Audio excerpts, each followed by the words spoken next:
सत्राजित नामक यादव भगवान सूर्य का परम भक्त था। भगवान सूर्य ने प्रसन्न होकर उसे स्यमंतक मणि प्रदान की थी।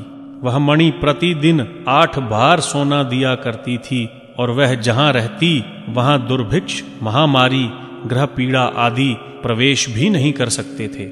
कभी कोई उपद्रव और अशुभ नहीं होता था। एक बार भगवान श्री कृष्ण ने प्रसंगवश कहा, सत्राजित, तुम अपनी मणि राजा उग्रसेन को दे दो।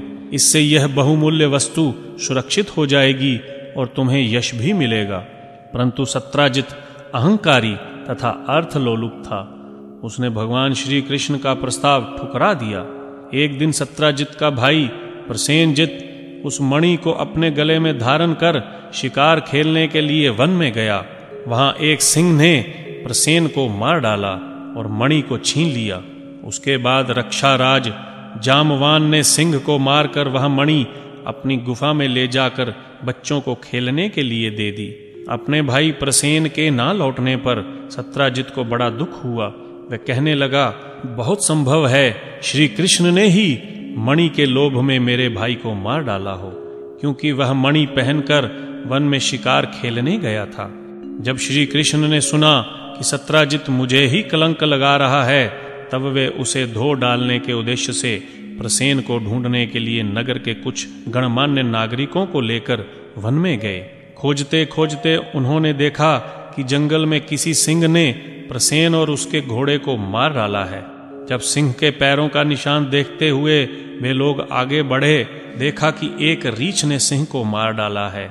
रीछ के पद चिन्हों के निशान देखते हुए सब गुफा तक पहुंचे। भगवान श्री कृष्ण ने सब लोगों को बाहर ही बिठा दिया और अकेले ही घोर अंधकार से भरी हुई ऋक्षराज जामवान की भयंकर गुफा में प्रवेश किया। वहां उन्होंने देखा कि श्रेष्ठ मणि को बच्चों का खिलौना बना दिया गया है। भगवान श्री कृष्ण जैसे ही मणि लेने के लिए आगे बढ़े, अचानक क्रोधित होकर जामवान सामने आ गए। उस समय उन्हें भगवान की महिमा और प्रभाव का ज्ञान नहीं था, इसीलिए वे भगवान श्री कृष्ण से घमासान युद्ध करने लगे। भगवान के घूंसों की चोट से जांबवान के शरीर की एक एक गांठ फूट गई। पूरे 28 दिनों तक युद्ध चलता रहा। जांबवान का शरीर पसीने से लथपथ हो गया, उत्साह जाता रहा।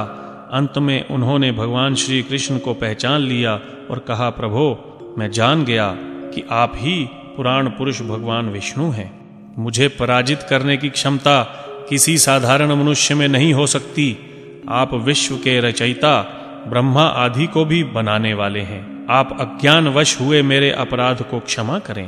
भगवान श्री कृष्ण ने कहा, ऋक्षराज, हम मणि के लिए ही तुम्हारी इस गुफा में आए हैं। इस मणि के द्वारा मैं अपने पर लगे झूठे कलंक को मिटाना चाहता हूँ।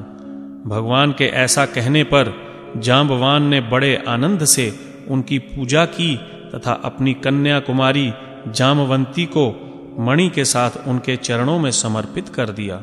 भगवान श्री कृष्ण अपनी नववधू जांबवंती के साथ द्वारका लौट आए और मणि सत्राजित को लौटाकर अपने पर लगे कलंक को मिटा दिया।